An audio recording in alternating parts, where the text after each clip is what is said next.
Volvemos la señal hasta los estudios alternos aquí en el cantón de Montes de Oca. Estamos con el vicealcalde José Rafael Quesada, quien postula su nombre para las próximas elecciones municipales. Bueno, con ese currículo que nos diste en la primera parte del programa, creo que alguna gente no sabía de eso, pero has cultivado hasta café también, ¿verdad? Aparte de la granja Yaracuy. Sí, fabricábamos café. Mi familia en los años 70 tuvimos una marca que se llamaba Café Yaracuy tipo Tarrazú. Sí. Y con eso recorrimos el país, mis sobrinos, mis hermanos y yo. Digamos, recorrimos el país vendiendo café. Nos ponían a nosotros a cuidar a los vendedores, ¿verdad? Porque era una empresa familiar, uno trabajaba. Como decía Rubén Blades, hasta el perro de la casa trabaja, en la casa del pobre, decía. Pero nosotros, digamos, a los 15 años yo conocí Monteverde, lugares, Pital de San Carlos, que aquí no, nadie se llegaba, que era un barrial, y así fuimos. Y aprendí a manejar también con esa edad de 14, 15 años, mis hermanos también, ¿verdad? También tuvimos un proyecto que era unas granjitas de 50 gallinas, que las vendimos sobre todo en Los Santos, en Acosta, a todos esos lados, y en la zona de Occidente de Alajuela. Era una visión de mis tíos y papá, que nos la financió el gobierno de Daniel Oduber, el Banco Nacional. Fue facilísimo, el hombre le decía, financien a Rodrigo, mi abuelo, entonces fueron y hubo que pagarlo todo, obviamente, y la gente se le vendía la granjita. Pero es muy interesante eso porque a uno le crea una sensibilidad sobre las necesidades de la gente del campo. Porque uno decía, primero, errores, y lo digo ahora para cosas de que aquí eran las mujeres a las que había que prestar el dinero, no a los hombres, que se lo tomaban. Sí. Y entonces no pagaban los créditos, pero las mujeres, cuando la mujer era la que tenía el crédito, ella sí pagaba. Entonces, fue un aprendizaje, digamos. La experiencia de vida tiene que ser eso, un aprendizaje, para poner otras cosas en marcha más adelante. Claro. En próximas entrevistas seguramente vamos a hablar un poco más de tu vida, porque decía mi abuelo que nadie puede amar lo que desconoce. Ajá. Y en esto de la política uno tiene, entre comillas, mercadearse, ¿verdad? No porque jactarse de tu currículo, sino porque siempre se necesita gente con experiencia al mando, ¿verdad? Correcto. Tal vez muy importante es que, digamos, la experiencia, mi abuelo decía que la experiencia solo sirve para hacer otras cosas nuevas. Si no puedes poner en marcha, digamos, tomar tu experiencia y ponerla para hacer mejores cosas, de nada sirve, decía mi abuelo Rodrigo. Y uno dice, bueno, si tenías razón, ¿verdad? Uno, ya con los años uno le va dando la razón a los viejos. En esos términos, ¿verdad?, de trabajo. Y efectivamente aprendí muchísimo y luego también trabajé mucho en el área de transporte. Recuerda que fui estudiante de geografía, por eso terminé trabajando en Transmesa y en el MOP, en el área de transporte público, hasta integrante del Consejo de Transporte Público durante 3 años en el gobierno de don Miguel Ángel Rodríguez, y estaba don Rodolfo Méndez Mata en su segunda administración en el MOP, y también ahí sí apliqué ya otras condiciones al servicio de los usuarios. ¿Ves? Como ahí logramos la renovación de la flota en el año 2000 al 2003, 2020, perdón, 2000 al 2003 fue que logramos la renovación total de la flota de autobuses del país, con una inversión uno oye esos datos y uno cree que no pasó nada, pero se renovó toda digamos, la flotilla de buses con una inversión de 35.000 millones de colones. O sea, que salieron de la banca, de tanto del Estado como la banca privada. Y eso hizo, como me decía mi hijo, ¿y por qué usted no ganó nada de eso? Pero yo soy representante de los usuarios, no soy de los empresarios. Yo no fui a hacer negocios. Mi negocio era que los buses fueran mejores. Y usted y yo, ustedes andamos, y hoy andamos en mejores buses. Siempre hay que ser exigente y hay que volver a renovar las flotas de buses permanentemente. Pero es un servicio público que había que transformarlo. Y ahí salió la sectorización y los nuevos taxis y todo aquello, pero bueno, fue parte del proceso. Sí. Para los que peinamos canas, en el caso mío teñidas, yo que mamá me mandó teñirlas ahora. Sí recuerdo a Transmesa, recuerdo a Codesa también, ¿verdad? Sí. Eran instituciones, algunos dijeron, en el caso de Codesa, que era un elefante blanco, pero bueno. No, yo creo que era una de las mejores, una gran visión, digamos, como estadista de don Daniel Oduber Quirós. Sí. Realmente él conocía la experiencia de los países de Europa, del norte, de los países escandinavos, y esos países se desarrollaron con empresas del Estado. Sí.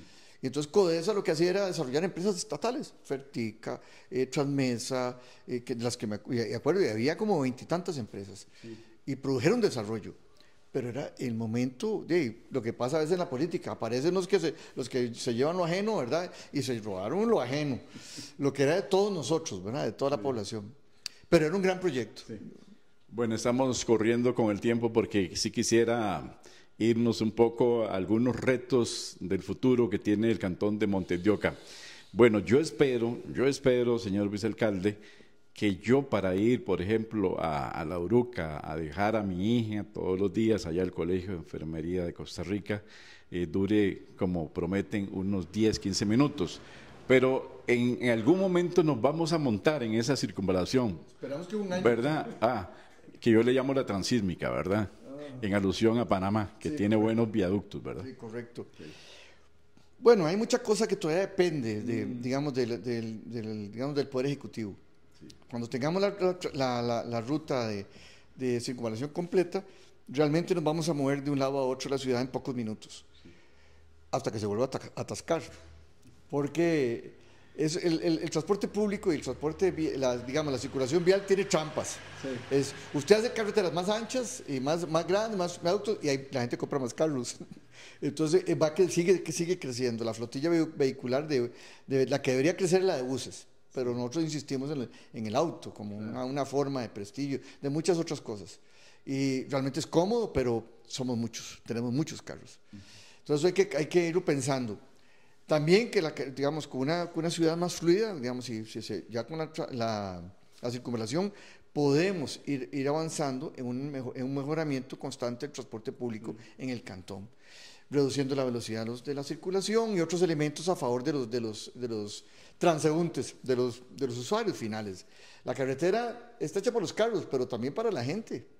O sea, eso me lleva a decir que nosotros tenemos que construir más aceras todavía y mejorar las que hay. Es una labor que le toca a la siguiente administración, a las siguientes administraciones. Hace unos años el vecino construía la acera y la construía a veces con la recomendación técnica de la municipalidad y otras no. Entonces tenía esa cosa irregular. Hoy en día, con las reformas que se hicieron, que Marcel participó muchísimo de ese proceso, de esa reforma de ley, hoy la municipalidad es la que construye la acera. Se puede cobrar directamente o también se puede pasar por por tasas y se pueden hacer las aceras. Y nosotros hemos hecho en estos 7 años y medio, casi 8, alrededor de 15 kilómetros de aceras. O sea, y en los últimos 10 años, 18 kilómetros. O sea que hay uno dice, ¿y dónde están? Es que hay que caminar para verlas, porque Montes de Oca no es grande, pero tiene muchos residenciales, muchas urbanizaciones, muchos lugares que nadie transita, ¿verdad? Por ejemplo, nosotros llevamos a los funcionarios del INEC a San Rafael y se quedaron, al INDER, perdón, a San Rafael y se quedaron espantados porque no conocían la zona rural, que es la mitad de Montes de Oca, ¿verdad? Del cantón. Y ellos inmediatamente nos dieron la transformación otra vez de un distrito rural para San Rafael. Ese es otro reto. Cómo lograr productividad en ese lugar para que los chicos y chicas de las zonas marginadas nuestras en el cantón tengan donde emplearse. Con tecnología agrícola se pueden lograr muchas cosas. De hecho, estamos planteando comprar el Club La Campiña, la municipalidad, para convertirlo en un centro de capacitación, un centro de ocio y recreación, ¿verdad? Esperamos comprarlo con fondos verdes del IFAN y fondos del mismo INDER, ¿verdad? Si creamos un colegio agropecuario, hay un tecnológico agropecuario, estamos hablando no de más burocracia, pero sí de formación de técnicos agrícolas o técnicos agrícolas urbanos o técnicos agrícolas tecnológicos, de alguna forma, para que la productividad, que es otro tema muy serio que se nos viene encima, mejore, avance. ¿Y por qué lo digo? Porque otra tarea importante de la nueva municipalidad va a ser el cambio climático. Cómo adaptarnos al cambio climático, no es que sembramos más árboles, de que de por sí hemos sembrado, eso también se me olvidó decírtelo, sí. Hemos sembrado 35,000 árboles en este cantón, cuando no se sembraba, y había ambientalistas que reclamaban, pero no sembraban un árbol. Y entonces una de las soluciones globales es sembrar árboles. China, Australia y la India siembran 60 millones de árboles por año. O sea, claro, son países enormes, los tres, ¿verdad? Y de poblaciones elevadísimas, pero sí se requiere una acción directa. Esto que te decía, el alcantarillado pluvial, hay que cambiarlo, hay que agrandarlo, y eso es adaptación, porque la ciudad ya no va a poder ser administrada, porque los terrenos, las fincas, y quiero contárselo a la gente, el suelo de Montes de Oca es un suelo muy frágil. Esto es son coladas volcánicas donde vivimos. ¿verdad? Y que son suelos areniscas. Nosotros estamos encima de dos napas, ¿verdad? Que está lleno de agua aquí abajo. Usted, en cualquier parte de Montevideo, usted abre un hueco de 4 metros y encuentra agua, ¿verdad? O sea, los problemas de construcciones grandes que han habido acá ha sido porque aflora el agua. Hay nacientes en todas partes. Es dificilísimo construir cuando hay nacientes cerca. Y están los mecanismos de protección que nos dimos como país, pero que hay que respetarlos y hay que nuevamente adaptar más las construcciones de las viviendas como esta tan bonita, que tiene mucha iluminación, que es un lugar donde hay ventilación. Así deberían prácticamente ser todas las viviendas, porque además con las temperaturas que están viniendo encima, se requiere este tipo de, digamos, de construcciones que permita ahorrar energía. Bueno, pero nosotros tenemos la idea de construir, y con esto hemos estado negociando con una cooperativa, Copesantos, que tiene su actividad en Los Santos, que se pase la montaña y que pueda operar acá, y por ejemplo ofrecer servicios de instalación de paneles solares a los mayores edificios y permitirle a la población ahorrar en energía. Si a usted la factura, una casa grande, muy grande, esta no, pero otras, ¿verdad? Que gastan 150.000, 200.000 coronas por mes, o negocios, aquí hay 2.500 empresas con techos grandes o que alquilan, pero entonces, si yo le bajo la factura eléctrica a la mitad, eso sería un gran aporte, digamos, a la adaptación al cambio climático y a resolver la crisis climática. Claro. Bueno, muchas ideas en tu cabeza que creo que en estos 8 años han permitido pues tener un esbozo de lo que se necesita, la radiografía con vista a futuro del cantón de Montedioca, pero bueno, ojalá que quede el mejor claro, que vaya en esta dirección. Sí, ¿verdad? Que vaya en esa dirección, exacto. Algo más sobre esto. A ver, esto hay que ser muy serios porque tal vez por gobernar se puede prometer muchas cosas. Todos tenemos que hacer la promesa, porque es lo que hace un político, promete que va a hacer estas cosas. Y una de las cosas que en temas de cambio climático, de verdad hay que ser muy serios, hay que trabajar muy bien, porque si no, no vamos a tener una ciudad para construir más adelante, ¿verdad? Hay que participar en la reforma del plan regulador, porque eso es lo que quiero agregarte.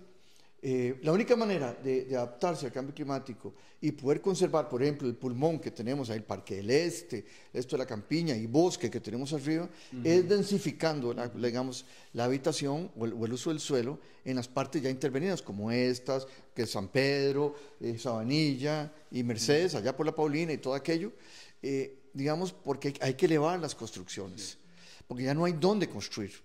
Entonces necesitamos edificios de 10, 15, hasta 20 pisos, y yo no sé si más, pero hay que estudiarlo técnicamente, porque si no aumenta la presión, porque hay presión todos los días para construir urbanizaciones en San Rafael. Entonces ahí los dueños de las fincas de 3 hectáreas, 4 hectáreas, están esperando lo que sea para que les demos permiso para construir.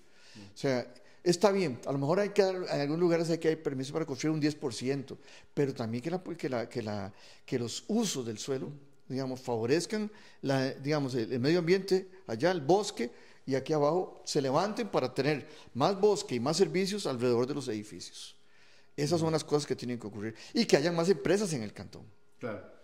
Bueno, estamos aquí haciendo un enlistado de las necesidades y de los logros de esta administración. Bueno, obviamente, como lo dijiste, es fácil prometer, ¿verdad? Y dice que cuanto más se promete, más se incumple. Sí, entonces, hay que tener ese cuidado. Sí. Pero yo creo que tu bagaje, ¿verdad? Y tu paso por esta experiencia, por esta municipalidad y dos municipalidades más que dijiste, que la de Santa Ana, ¿verdad? Y la de Desamparados. Y la de Desamparados, te hacen ya tener, digamos, ese expertise tan necesario. Bueno, hay 5, ¿verdad? Tratando de llegar a la alcaldía. Sí, es posible que haya más, sí. Uy, Dios mío. Bueno, entonces vamos a tener Va a tener más trabajo. Más trabajo, va a tener que entrevistar a más. A más, así es. Bueno, nosotros creemos que, esta campaña tiene que ser así, tratar que sea de altura, efectivamente. Sí. Aquí no se vale estar hablando mal del otro, porque para bajar el piso, eso pasa, eso va a ocurrir. Pero si se logra, digamos, que elevar el nivel en una discusión, podemos hablar de cosas más profundas. Una más por ahí. Este cantón ha sido declarado los últimos 2 años como cantón más competitivo de Costa Rica, primer lugar. Es posible que estemos ahí en primero, segundo, tercer lugar, eso no es el problema. El tema es que para mantenerse ahí, para que más empresas vengan aquí a generar empleo, requeremos seguir creando condiciones para que esas empresas se queden acá. ¿Ves? Y entonces significa hacer una patente más rápida, vos que acabas de pasar por la experiencia, una patente de más alta velocidad, que rápidamente vos puedas abrir tu negocio y no que pagues meses de alquiler. El caso de los negocios casi que, digamos, no formales, negocios que se abren, ¿verdad? Tenemos que facilitarle las cosas, pero también hay que cambiar el plan regulador para que esa facilidad sea real. Y eso es lo que tenemos que entender. Porque aquí hay profesionales liberales que operan desde la casa, pero no todo el mundo puede operar de la casa. Y hay que crear condiciones en otro negocio que es de los montedioqueños, el alquiler de apartamentos y residencias estudiantiles. Aquí mucha gente tiene eso. Y está muy bien, pero organicémoslo mejor. Nada más con edificios, con cuadras mejor construidas, con mayores servicios, con más calidad de los servicios, y eso hay que hacerlo. Bueno, hay un tema que es el que preocupa a mucha gente aquí en Montes de Oca y en muchos cantones. Le voy a tocar, digamos, en la llaga, le voy a poner el dedo, y es la seguridad, ¿verdad? La seguridad ciudadana. Porque, vea, aquí a pocos metros no se puede salir a las 7 de la noche, aunque haya 1 millón de luminarias, ¿verdad? Sí. Te asaltan, o sea, sí. y mucha gente viene de otros cantones, de otros lugares, a asaltar acá, ¿verdad? Esa afirmación es correcta. Sí. Vos sabes que ahora nosotros tenemos videovigilancia, ¿verdad? Sí. Tenemos cámaras instaladas en un montón de lugares, sí. Tenemos 160 cámaras, eso es más cámaras per cápita que San José. Sí. Pero la videovigilancia, que nosotros la tenemos con un centro de monitoreo allá en el edificio, el antiguo Banco Anglo, que es propiedad municipal, ahí tenemos un grupo de compañeros bastante grande, sí.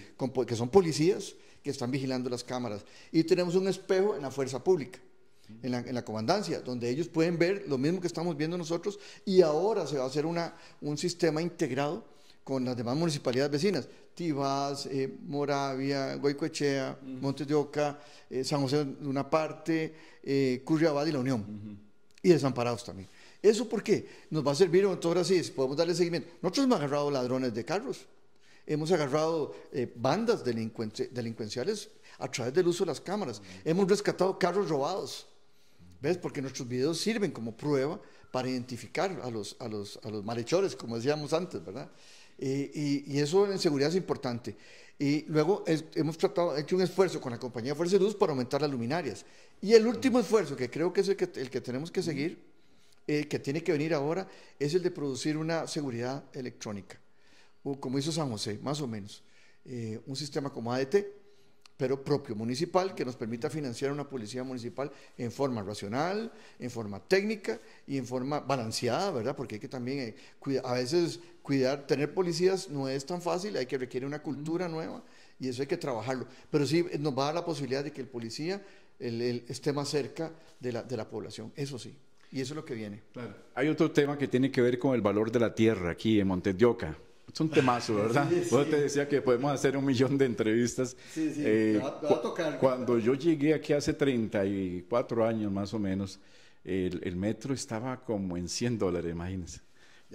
Ya estaba caro. Pero, ¿a cómo está ahora? La gran pregunta. Está carísimo. Ahí en la avenida central, frente a la FICE, por la FICE, por el Patines Music, ahí está vendiendo un terreno en 3.100 y resto de metros cuadrados a $1,000 el metro. Eso es porque es un poco grande el terreno. Pero a las casas de La Paz, los terrenos de La Paz lo están vendiendo a $1,300 el metro. Yo estaba hemos estado conversando con varias empresas que hacen bienes raíces, estudiando mecanismos para, digamos, bajar el precio de la tierra. Eso no es tan fácil porque esto es un lugar muy apetecible apetecido por las empresas. Pero eso sí, digamos, ese costo tan alto genera costos también en el precio de los apartamentos, en el precio de las viviendas. Y entonces hay que trabajarlo un poco distinto. Estoy con unas cooperativas trabajando, estudiando el tema también para crear unos seguros que nos permitan invertir a la población, invertir sobre su seguro, por ejemplo, en reparar las casas, que es otro tema grave, ¿verdad? Que las casas se deterioran con el tiempo y hay que repararlas. Entonces, con el mismo seguro, digamos, de incendio de la casa, poder trabajar y tener recursos para financiar las reparaciones o la pintura, etcétera. Pero eso, con esto, conjunto con el tema de las bienes raíces, se las trae, hay que trabajarlo para beneficiar nuevamente a la persona, al ser humano final, que es el usuario y beneficiario de los servicios, ¿verdad? Se nos queda mucho tema en el tintero, señor vicealcalde, pero usted que me lleva el tiempo, ¿verdad? Ya estamos fuera de tiempo, pero agradecerle su presencia aquí y felicitarlo, abuelito. Muchas gracias. Sí, es que mi hijo, el menor, Pedro, está en este momento con su pareja, digamos, en sala de partos y todo eso, está corriendo. En cualquier momento avisan que ya me va a decir Tito. Mis dos nietos anteriores me dicen abuelo J, como a mí me dicen JR, entonces me dicen abuelo J. Este me dice que me va a decir Tito J, no ha nacido. Emma se llama. Esperamos que nazca hoy mismo y nos dé más felicidad. Bienvenida, Emma, entonces al cantón de Montitoca, no sé si vive por acá. Muchísimas gracias. Vamos a tener oportunidad seguramente de conversar con más tiempo y con Marcel, ¿verdad? Para ver si nos hace un resumen de todo su trabajo, porque de eso se trata y es la labor del periodista, ¿verdad? En eso somos socios. Los políticos, sí, los políticos y los periodistas tenemos algo en común. Sí, es verdad que es la comunicación de las cosas que se hacen o las que no se hacen. Sí. A favor o no de la gente, y eso es lo más importante. Las personas son lo fundamental en esto, en cualquier planteamiento político. Si no se hace así, no está bien hecho. Sí. Bueno, ha estado con nosotros José Rafael, él es el vicealcalde del Montes de Oca, y bueno, nos ha dado algunos detalles muy rápidamente porque no tenemos todo el tiempo, pero seguramente habrá oportunidad a medida que se acerque el día de las elecciones de conocer un poco más de la obra que ha hecho esta municipalidad en 8 años. Muchas gracias, entonces, muy amable. Muchas gracias, don Carlos, muchísimas gracias. Nos vemos en los controles, ha estado Gerardo Cavito López y Carlos Fernández. Le deseamos una bellísima tarde. Hasta pronto, amigos. Chao. Chao.